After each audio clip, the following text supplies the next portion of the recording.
Hiya! Well, first I've got to apologise for the microphone. I've got a terrible phone. I've got to get another phone, and because I'm really enjoying doing the YouTube again. And if you look for Posthumous 2050 on Instagram, I'm there as well, and I'm funnier there. I got this little recorder which I've been doing some cool field recordings on. I'm really here this morning to talk about Malko, Mad Malko, and his wonderful channel. So let's start off. The first guitar I got from Mad Malko was the Golden Goose, which I'm sure you've all met before. It's an extraordinarily ugly misshapen, bacon misshape of a thing, and was my first Floyd Rose guitar for a while. A Floyd Rose is a guitar, as some of you obviously know, with a floating trem, which means you can bend the whammy bar not just down, but up.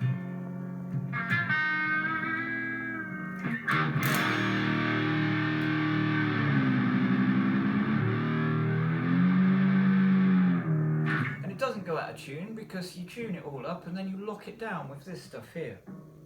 Now, it's been modified a fair bit since Malko sent it to me. As you can see, it's not the most conventional design, but boy, do I love playing it.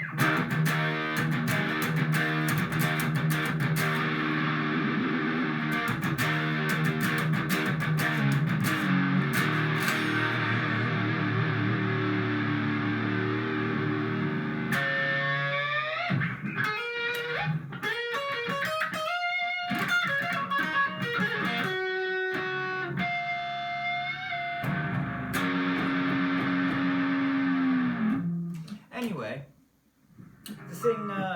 the thing I want to mention about this is, like, I needed a Floyd Rose guitar for the studio. Like, they're all different. I mean, there are a lot of things that look the same, but they're very different. And I was really priced out. I was really poor at the time. I was like £100 a month or something, and of that, you know, like 80 was disposable income. So I had to really sacrifice to get a lot of these guitars for around £100 each.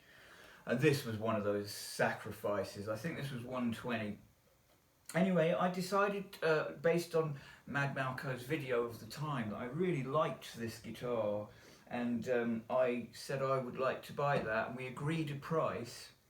Whereupon he then went on to not do what was agreed and actually upgraded the fuck out of this thing. He put completely new shit all over it. Totally new neck, a much better neck, which has got nice figuring on it. I mean, not conventionally, you know, it's really alright.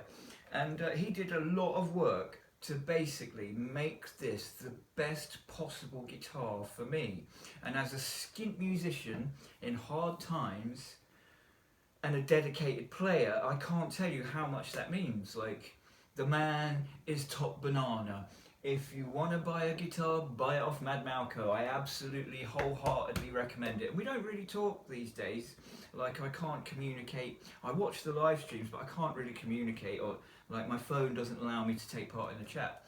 So there's nothing like, there's not even any goodwill I'm gonna get for telling you this. It's just plain fact, okay? So this was the first one I got from him, and it arrived promptly and on time, and you know, everything was great. I got a left-handed Yamaha acoustic for my friend, as he was trying to get a, he couldn't find a decent left-handed acoustic, and I think he still uses that a lot. Big shout out to you, bruv, and your domestic bliss. And but yeah, I use this guitar a lot. It's actually really good for cleans, and if you want those like warm sort of, it won't do it now because I'm in a sort of fat sort of you know, a Fender wound all the way up to 11 sort of fuzzy overdrive.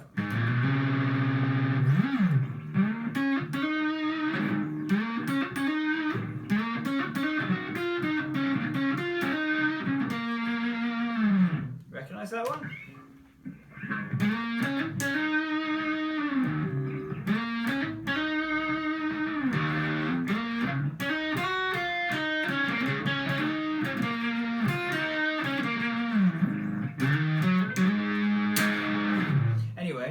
that's that one.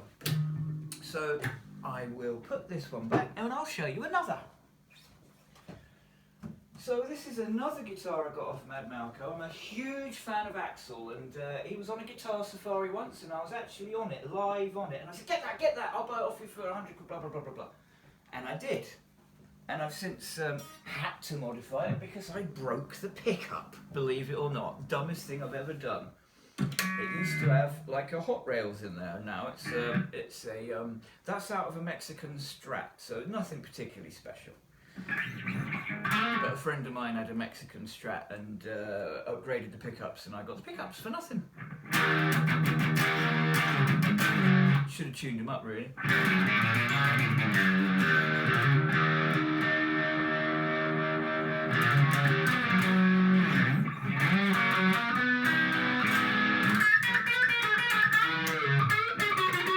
Probably better we look at it because it's so badly out of tune, sorry.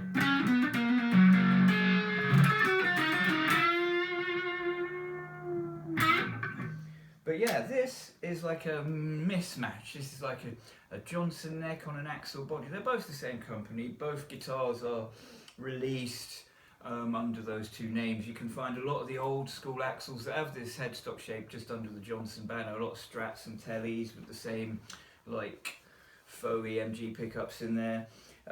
This was from the later this is an El Dorado from a later sort of series where they went for this sort of distressed sort of just been pulled out of the flooded fucking Mississippi sort of look, and it's getting more distressed as player wear goes on, and I might get some nail varnish and remove this crap. But again, a wonderful guitar.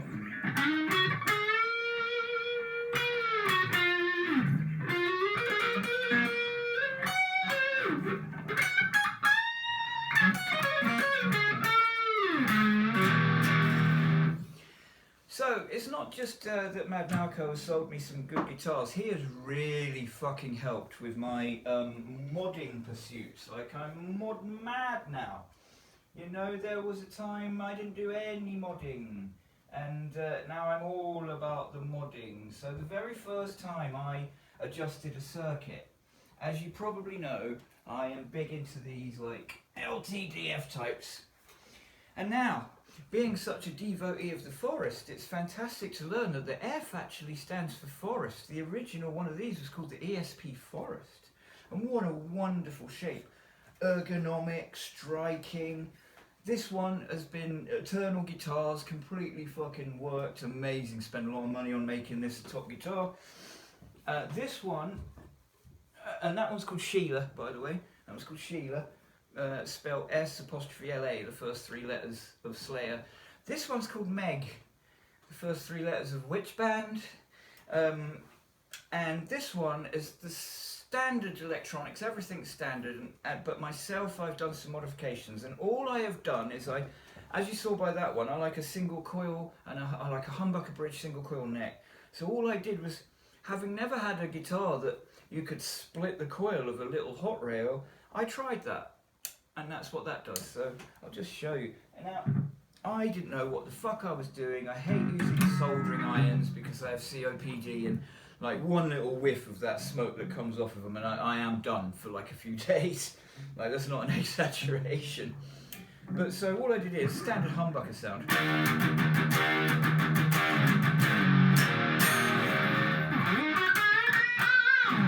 So now we'll go to the neck humbucker, mini humbucker, you know, single coil size humbucker, and you'll hear it.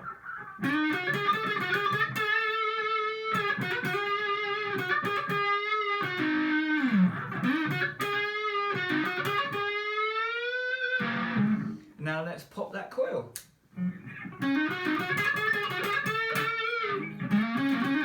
Doesn't sound any different through this fucking amp. I've got to change the amp. Alright, let's go to another sound. This is like cheap Marshall. Cheap Marshall then, so we'll go with the, just to start again, go with the humbucker there.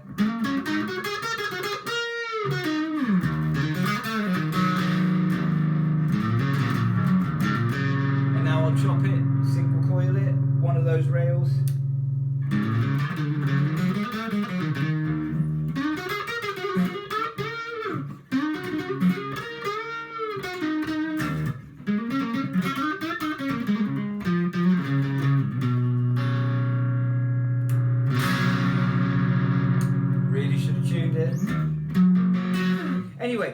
Malko completely helped with that mod, putting that switch in. You know, I had to put like a weird griff because I fucking drilled the hole and cracked this big thick finish. But it was so satisfying. It was so satisfying to actually modify the circuitry of my own guitar by myself. Malko sent the switch, the wiring diagram, didn't even charge me, it was just out of the kindness of his heart. That's how much he fucking loves this shit that we do, so give him some love. Mad Malko's top. So Malko, if you're watching, I want to show you some things that I've modded since that day. So I'll start off with the small things. So I got a Clemens tribute Greenling, German YouTuber tribute Strat. You know, got some Invader clones, and because you know the custom shop Invader single coils are crazy, and I love the ones that are in the Nitro, the guitar you admire so much. That's added a coil tap in the bridge, so that was a fairly sizable do. You know, another one is this, where I've just basically set up a few, like I've just made it a little bit more what it is. This next one is the second most bravest job, which is the Axel Strat, which has now got these like little 59 clones, or Jeff Beck clones. I would say they're little 59 clones. And you know, transparent pick guard. You can see all my very scruffy wiring, although when I showed it to someone they were like, it's impossible to get a Strat to be kind of neat. So, and I learned from Paul Reed Smith, and a long massive article from Paul Reed Smith about how you can change the resonant peak frequency of your pickup voicing by lengthening and shortening the wires. That was very interesting, and I experimented with that a lot and sort of found what I thought was a sweet spot. But like all sweet spots, it differs from amp to amp. But yeah, that it kind of makes sense, because you definitely do lose a bit of like top and bottom. It gets more considerably middly, just sort of in the middle, the longer the guitar lead you use. That is definitely something that's notable. But yeah, look at that. What do you think? Huh? That's a proper tool. This gets used, baby. And then the bravest of all, where it maybe wasn't as brave as it looks, but this was a lot of work. This was a fair amount of work. This is my awful lump of shit Gibson that was on the wall, what I nearly bought when I was like 14 years old, and now I have it. And look what I've done to it. And so it's like coil taps on all of those, and yeah, I've put like a brass DiMarzio block from the same period into the bridge, so now I can't get a scratch plate on it because the springs are too high. This dog, absolute piece of shit. I fucking love it, mate. I love this guitar, and yeah, it's special to me. It symbolises a time when I started playing, because it was this one on the wall, and this one was on the wall, the Encore Hunter, and like, so I've kind of kept them of a style. So they're very much a pair. They come out the same factory, they have the same stickers on the back with the silly serial numbers and model numbers, and actually made in Korea, which now is kind of something that people boast about. This is something that I've restored, sort of like restored to its like former glory almost, trying to keep it as original as possible. The ball end Floyd is blocked, so no bother with the locking nut, and I do play this all the time. Right, and let me, like my most recent mod is this, where I've changed the scratch plate and put a hot rail in, no coil tap, because it's not for that. This is just this is like a fucking Barbie punk or something. I built this for my daughter. This is for my daughter. Later on in life she will have this, by which time it will be well played in and well distressed. This is not a good guitar on paper. In reality, it's absolutely brilliant. Quite often the first guitar I pick up in a day, actually, because it's so easy to play. It's very heavy, like a 70s telly, which it reminds me of. but it in its neck profile and whatnot. But and the thick layers of lacquer on the neck, very sort of 70s Fenderish feel. But you know, I dare to sort of say like a very cheap guitar is.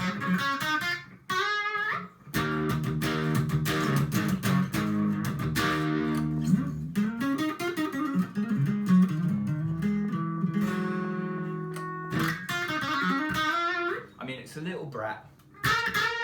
But I think this is after sort of Mad Malko's Heartless one. I think this is something Mad Malko would appreciate. Anyway, I think that's it for the mods, like all the major mods. I will show you the next. Oh no, that's not true. Look what I did to my beloved Malko. I made it sort of Fender pawn shop. You know that fucking shit they do. So everything's House of Fender. So it's a Jackson pickup, sort of high output ceramic. Just gave it a little more oomph. And because of that white bobbin, I put white things on there. I mean, it looks terrible, doesn't it? You know, the missus hate this. The missus hated it. But you know, who cares what she thinks? And so the next job is this.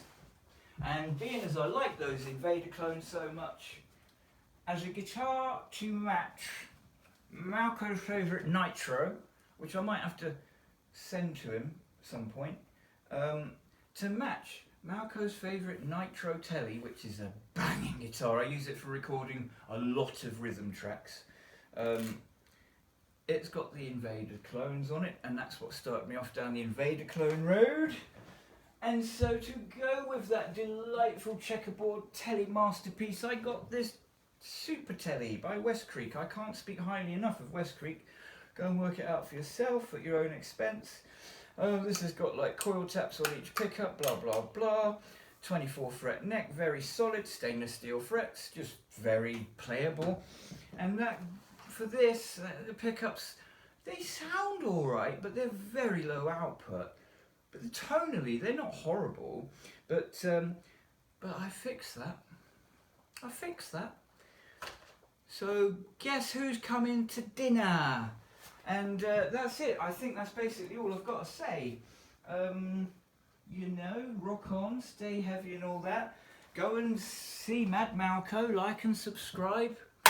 And I'm bloody glad to be back. Glad to see some of you are coming back to the fold. Forget that old channel. That guy's fucking dead. I'm posthumous. Bye.